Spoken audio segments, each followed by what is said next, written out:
예, 오늘 누가복음 13장 18절부터 21절을 본문으로 삼아서 하나님의 나라는 이라는 제목으로 하나님의 말씀이 전달되고 있습니다.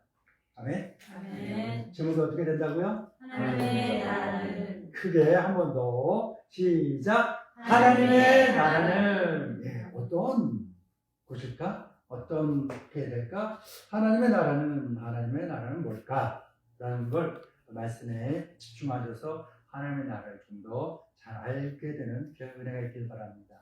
하나님의 말씀이 전달될 때 하나님의 말씀만, 소리만, 음성만 전달되는 것이 아닙니다. 하늘이 활짝 열려서 하나님의 보고에서 놀라운 사랑과 은혜와 능력과 복이 함께 전달되는 겁니다. 아멘. 그것만이냐? 아니에요. 우리가 이 땅에서 두발 짚고 살아가는 그 모든 순간 동안 모든 삶에서 필요한 지혜와 지식과 기쁨과 평화도 함께 전달되는 줄 믿습니다. 아멘. 못 받으면 누구 손에? 내 손에. 예, 받으면 누구 이익이에요? 네. 하나님께서 기뻐하시고 우리 애가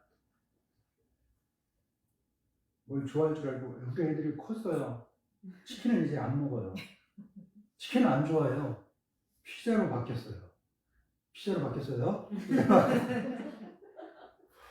치킨을 갖고 갔더니 아빠, 엄마는 우리 애기들이 아유 맛있게 먹고 그렇게 했으면 그걸 기대하면서 갖고 가잖아요. 이제 나이가 드니까 우리가 먹어봐야 얼마나 먹겠어요. 한 조각이나 두 조각 먹고 말아요. 안 믿기겠지만 진짜예요. 한두 조각 먹고 이제 별로 그 튀긴 걸 먹으면 이제 속에서 소화가 잘 안 돼요. 보글보글 끊고 답답하고 체하는 것 같고 그래서 많이 못 먹어요. 구운 닭을 먹습니다. 애들이 맛있게 막 잘 먹고 그럴 거를 기대하고 갔는데 애들이 그냥 뭐 한두 조각 먹고 먹는 거 많이 좀 하고 그냥 핸드폰 보고 있어. 엄마 아빠 마음이 어떨 것 같아요? 엄마 아빠 마음이 어떨 것 같아요, 성민아? 기쁘게 맛있게 잘 먹기를 기대하고 갔는데 애들이 성민이가 먹는 거 많은 거 하고 핸드폰만 보고 있을 때 그걸 엄마 아빠는 마음이 어떨 것 같아요? 좋겠어요, 안 좋겠어요? 안 좋아요. 하나님이 이 시간 말씀, 하나님이 그 지혜와 지식과 기쁨과 평화를 하나님이 우리에게 하늘문을 활짝 열고서 그냥 막 은혜와 사랑과 능력과 복을 막 쏟아서 우리에게 하나님의 자식들에게 아들과 딸이 우리에게 다 주는데 우리가 다른 생각하고 다른 거 하고 핸드폰 보고 뭐 해야지 뭐 먹어야지 그런 거 생각하고 하나님이 주시는 거 안 받아. 하나님 마음은 어떨까? 근데 우리가 하나님이 주려고 하는 거 말씀이고 그 사랑과 은혜가 능력과 복도 지혜와 지식과 기쁨과 평화도 감사하고 하다가 막 좋아해. 그러면 하나님 어떨까? 엄청 좋아. 하나님 우리가 뭐라고 불러요? 아버지. 우리 아버지. 아멘. 아버지는 기쁘게 해줄 수 있길 바랍니다. 네. 다른 거 뭐 해드릴 게 뭐가 있겠어요? 우리가 사람으로서 죄 많은 인간으로서 우리가 해드릴 수 있는 게 뭐가 있을까? 없어요. 그냥 하나님 주신 거 받고 기쁘게 잘 살면 되는 겁니다. 아멘. 자, 예수님 반대하는 사람들이 부끄러웠어요. 근데 예수님 사랑하는 사람들은 기뻤습니다. 왜요? 예수님께서 안식일에 회당에서 귀신 들려서 꼬부라진 조금도 못 펴는 그 여자를 구원하셨기 때문에 예수님께서 이 여자의 모든 꼬부라진 것들 다 펴줬어요. 어떤 걸까요? 어떤 게 있을까요? 먼저는 원인부터 해결해야 되는 거예요. 그렇죠? 원인부터 이걸 해결하지 않으면 다시는 꼬부라져. 뭐예요? 이 여자를 꼬부라지게 만들고 고통스럽게 하고 아프게 만들고 불행하게 만들었던 원흉 귀신을 쫓아내셨어요. 이 여자의 영혼에 꼬부라진 것들 다 펴셨습니다. 몸이 꼬부라진 거에 펴졌습니다. 구원했습니다. 아멘. 예, 이 여자의 마음이 꼬부라졌던 거, 생각이 꼬부라졌던 거 다 폈습니다. 아멘. 그뿐만 아니라 이 여자를 향하여 딱 꽂혀 있고 고정되어 있던 사회적인 편견, 그거, 대인관계의 꼬부라짐, 이런 것들을 하나님이 펴주셨어요. 예수님이 다 고쳐주셨습니다. 아멘. 아멘. 이날 이곳에서 예수님을 만난 여자는 자기 삶의 모든 꼬부라진 것이 다 펴지는 그 놀라운 구원의 기적을 경험하게 될 줄 믿습니다. 아멘. 그런데 우리가 구원을 받았어. 이 여자가 구원받았어. 이게 끝날까요? 사마리아 우물가에서 요한복음 4장에 보게 되면 예수님 만난 여자가 있어요. 5번 결혼했던 여자예요. 너무나 창피함이 많았던 여자예요. 사람들에게 손가락질 당하던 여자예요. 사람들 만나는데 정말 자신감이 없는, 자존감 없는 여자예요.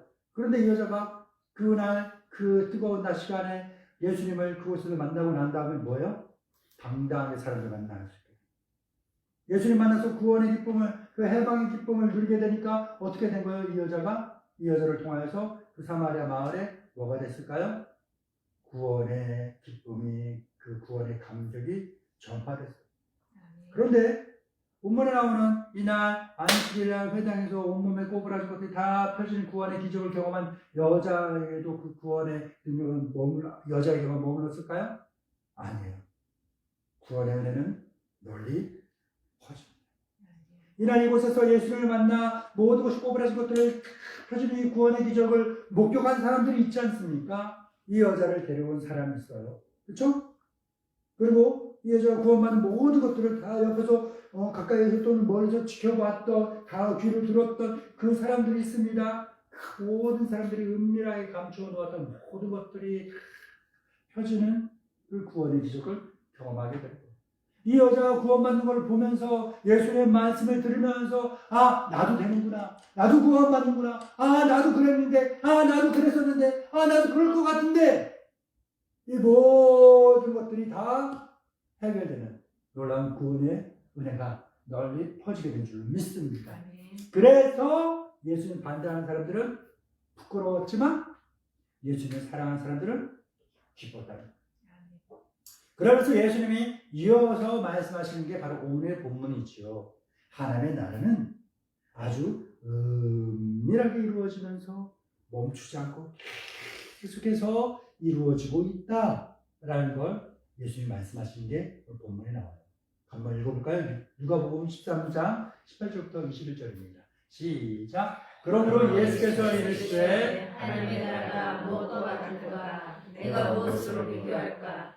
마치 사람이 자기 질서밭에 갖다 심은 겨자씨 하늘 같으니 자라 나무가 되어 공중의 새들이 그 가지에 잎이려느니라. 또 이르시되 내가 하늘의 나라를 무엇으로 비교할까? 마치 여자가 가루 서만 속에 갖다 넣어 전부 풀게 한 누룩과 같으니라 하셨더라. 아멘. 예수님은 하나님의 나라를 무엇에 비교했습니까? 하늘에 겨자씨가 자라서 무성한 숲을 이루는 과정과 같다 하셨어요. 하나님은. 또 뭐라고 하셨어요? 적은 누룩이 많은 반죽을 다 부풀게 하는 그 과정과 같다. 뭐가? 하나님의 나라가.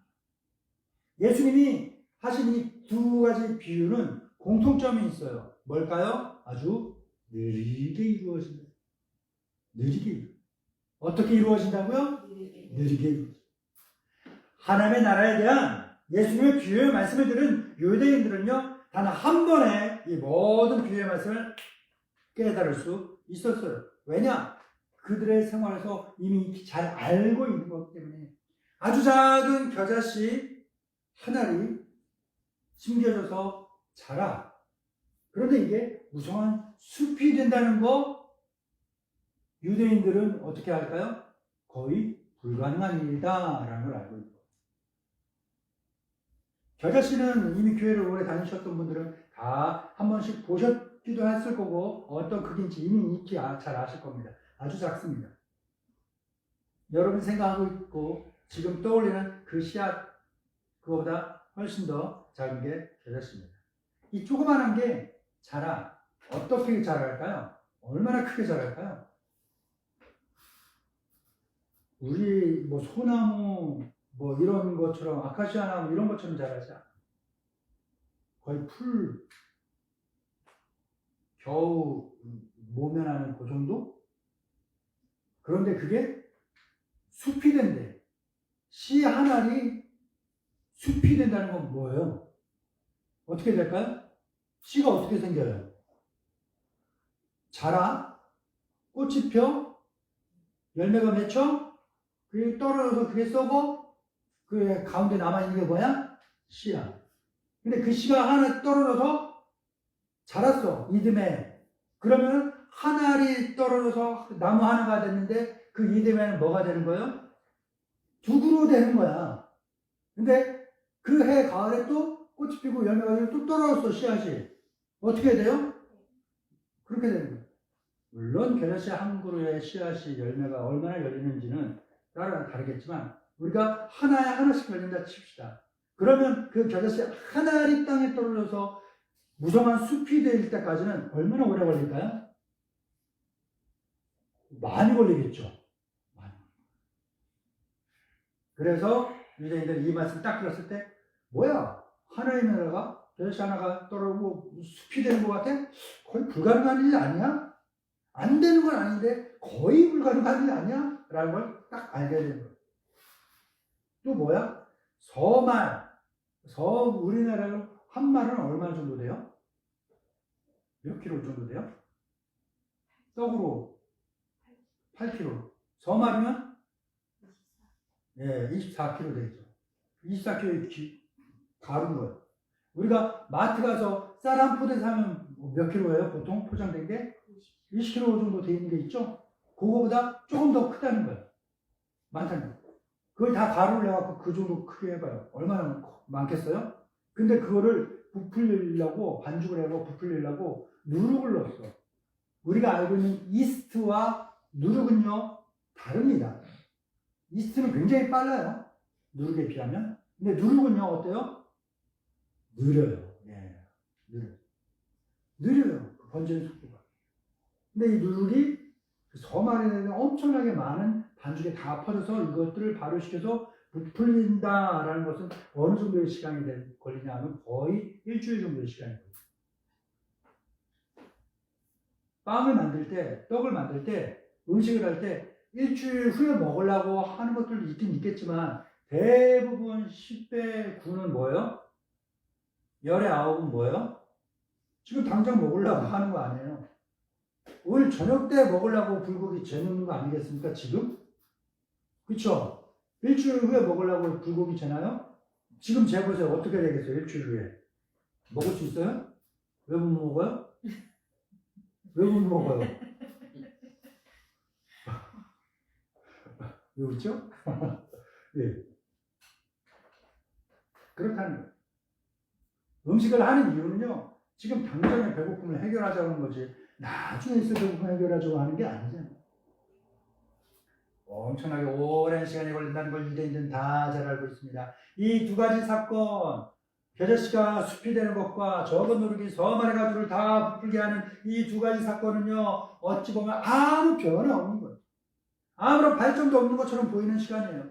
하지만 분명한 건 뭡니까? 바로 지금 당장 눈에 띄는 변화는 없을지라도 그 이면에서는 꾸준히 변화가 진행되고 있다라는 사실입니다. 마치 겨자씨 한 알이 땅에 심겨져서 썩고 싹이 나고 자라서 꽃이 피고 열매가 맺히고 성숙해지는 이 세밀한 과정을 우리가 눈으로 다 볼 수 있어요? 다 볼 수 없어요. 근데 한번 보고 여러분들 일주일 후에 와서 보면 어때요? 우와! 하잖아요. 오! 하잖아요. 안 그래요? 그동안 뭐가 있었다는 거예요? 내가 볼 수는 없지만 꾸준한 변화가 진행되고 있었다는 거예요. 지금은 노력을 합니다. 시간도 드립니다. 돈도 드립니다. 그래서 공부를 합니다. 그런데 공부하는 게 어때요? 어려워요. 이번 중간고사에 눈에 띄는 성적의 향상 보이지 않습니다. 그래서 중간에 그만두고 싶은 마음이 생겨요? 안 생겨요? 생겨요. 하지만 그럼에도 불구하고 포기하지 않고 꾸준히 노력하다 보면 언젠간 공부에도 힘이 생겨나서 어느 한순간 갑자기 눈에 띄는 성적이 향상이 쭉 일어났다는 걸 보게 되는 거예요. 성적이 갑자기 오르진 않았지만 포기하지 않고 꾸준히 하다 보니까 결국 때가 이름에 결과가 나타나. 살 빼는 건 어떨까요? 살 빼는 거. 식단 조절을 합니다. 그래요. 운동도 합니다. 어떤 운동 할까요? 유산소 운동합니다. 근력 운동도 합니다. 유연성 운동도 합니다. 예, 해요. 하다 보면 어느 정도 살이 쭉 잘 빠집니다. 제 경험상 뭐냐? 하지만 목표한 숫자까지는 모자라요. 살이 쭉쭉 잘 빠지는데. 그런데 어느 순간 딱 되면요, 체중계의 숫자가 고정돼요. 이게 고장났나? 어제가랑 오늘은 왜 똑같아? 아, 이게 진짜 고장났나? 그저께랑 오늘이랑 왜 똑같아? 아, 이게 고장났나? 아, 며칠 전이랑 왜 똑같아? 근데 올라갔다 내려갔다 해보면 고장난 건 아니야. 다른 거 올렸다 내렸다 해보니까 이게 고장은 안 나는데, 아, 내 몸무게만 그대로인 거야. 야, 며칠을 그렇게 되다 보니까 이제 생각이 슬슬 드는 게 뭘까요? 원래 목표치까지는 안 되고 이게 한계인가 싶어갖고 지금 정체되어 있는 체중으로 목표치를 수정하려고 하는 그런 생각이 스물스물 생겨난다는 거예요. 하지만 그때 그 생각이 들 때, 그런 유혹이 생길 때 포기하지 않아. 포기하지 않아. 어떻게 해요?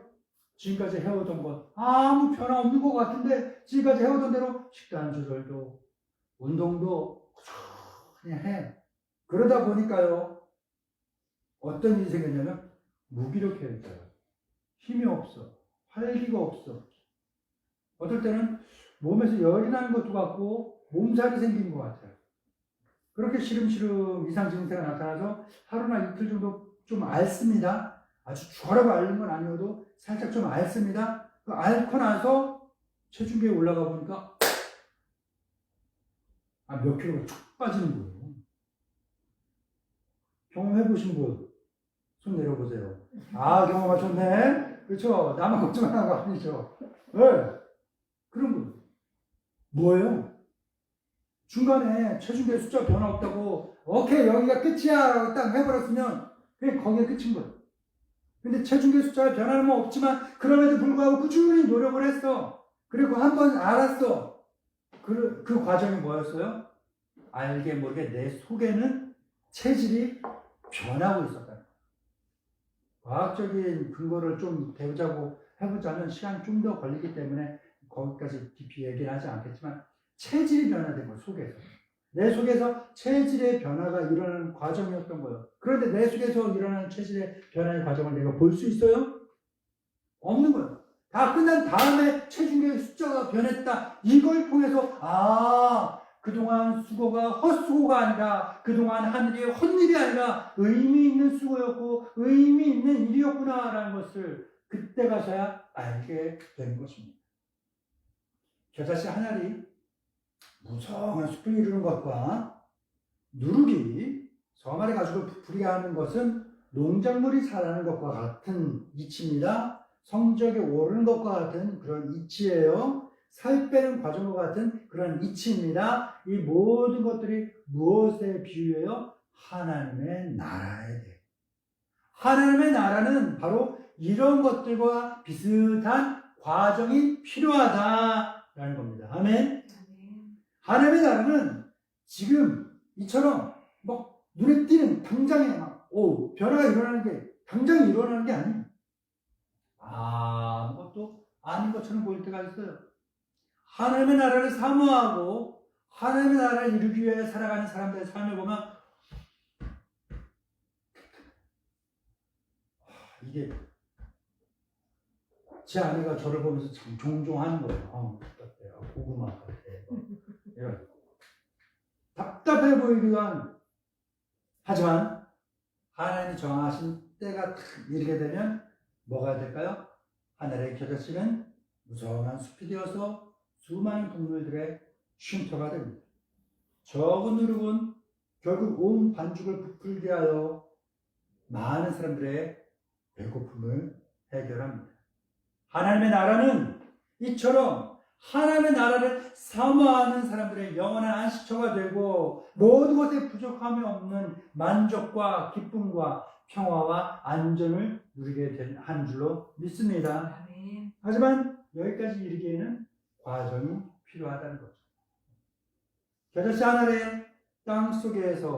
하나의 땅 속에서 끊임없이 뿌리가 움직이고 있는 그 과정이 필요하듯이 누르기 온 반죽에 서서히 번져나가는 그 과정이 필요하듯이 꾸준한 지식의 습득과 문제를 풀이를 통하여서 성적이 향상되고 정책에 맞춘 목표의 타협이 아니라 꾸준한 노력과 약간의 몸살을 통하여서 그 본래의 목표가 이루어지듯이 하나님의 나라가 이루어지기 위해서는 과정이 필요한 것입니다. 하나님의 나라가 이루어지는데 많은 시간이 필요합니다. 하나님의 나라는 무척이나 더디게 이루어져요. 왜 그럴까요? 왜 하나님의 나라가 더디게 이루어질까요? 대답을 해보세요. 왜 하나님의 나라가 늦게 완성될까요? 몇 가지 이유가 있을 겁니다. 한 사람이라도 더 회개할 수 있도록 기다려주시는 주님의 은혜 때문일 수 있어요. 한 사람이라도 모든 사람이 구원받기를 원하시나 하나님께서 한 사람이라도 더 구원받을 수 있도록 기다려주시는 기회를 주시는 그 주님의 사랑 때문일 수 있습니다. 하지만 앞서 모든 것이 꼬부라진 것이 펴지는 그 구원의 은혜를 목격하면서도 자기 눈으로 직접 봤으면서도 예수님 반대하는 사람들이 있었지 않습니까? 그런 것처럼 지금 이 시간, 이 시대에도 예수님을 반대하는 사람들이 있는데 그 사람들 때문에 하나님의 나라가 이루어지는 데는 많은 시간이 필요합니다. 왜 예수님을 반대할까요? 사람들이 자기 고집에 붙잡혀서 그렇고 자기 깊은 내면에서는 자기 영혼은 난 지금 구원을 받아야 돼, 교회를 가야 돼, 예수님 믿어야 돼, 예수님의 말씀 들어야 돼 라는 영혼의 외침이 있어요. 내면의 깊은 곳에서 울림이 있다는 거예요. 그런데 이거를 애써 외면해버려. 술을 마셔, 담배를 펴, 친구를 만나, 놀러를 가, 아니 다른 열심히 다르게 일을 해 등등등 여러 가지 일을 하면서 자기 영혼의 외침을, 자기 깊은 내면의 그 울림을 애써 외면해버리는 거야. 쉽게 해결되는데 교회 다니는 옆에 있는 사람 손 붙잡고 교회 따라가서 예배 시간에 앉아서 하나님 말씀 들으면서 예배 드리면서 구원의 은혜를 받으면 해결되는데 그걸 애써 외면해버리고 있는 거예요. 그래서 하나님의 나라가 이루어지는 데는 상당히 오랜 시간이 걸리는 거예요. 그럼에도 불구하고 결국 하나님의 나라는 어떻게 될까요? 이루어집니다. 아멘? 결국 이루어집니다. 답은 정해져 있다. 그날이 이르게 되면 예수를 반대하던 모든 사람들은 다시금 어떻게 될까요? 부끄러워져요. 하지만 하나님의 나라를 사모하던 사람들, 예수님을 사랑하는 사람들은 어떻게 될까요? 다시 한번 크게 기뻐하게 되는 줄로 믿습니다. 하나님의 나라를 드디어 차지하게 되고 하나님의 그 나라의 그 영광을 함께 누리며 살게 될 줄로 믿습니다. 누가복음 13장 17절입니다. 시작. 예수께서 이 말씀을 하시매 모든 반대하는 자들은 부끄러워하고 온 무리를 그가 하시는 모든 영광스러운 일을 기뻐하니라. 할렐루야. 사랑하는 성도 여러분, 하나님의 나라는 이렇게 이루어집니다. 멈춘 듯 느리게 수많은 반대와 방해를 만나게 됩니다. 하지만 이 모든 것들을 무릅쓰고 반드시 이루어지는 나라가 어떤 나라다? 하나님의 나라다. 이 진리를 확실히 믿고 소망하며 살기를 바랍니다. 주님을 처음 만났을 때 그 설렘 가득한 그 첫 믿음, 첫사랑의 그 순종을 회복하며 살아가는 성도들이 되기를 부활하신 예수님의 이름으로 축원합니다. 주신 하나님 아버지 감사합니다. 사랑하는 성도들에게 귀하고 보배로 말씀 주셨음에 감사합니다. 아버지 하나님의 나라가 이루어지고 있습니다. 하나님, 그것을 볼 때까지 우리가 포기하지 않게 하시고 멈추지 않게 하셔서 힘들고 어려워 잠깐 쉴 수는 있지만 그렇다고 완전히 주저앉고 들어눕지는 않게 하시고 누웠을지라도 일어나게 하시고 주저앉았을지라도 다시 일어나 한 걸음 더 내디뎌 하나님께서 이르신 그날 정하신 그때를 보게 하옵소서. 그리하여 하나님의 나라는 반드시 이루어진다는 주의 말씀이 성취되게 하옵소서. 예수님 이름으로 기도합니다. 아멘.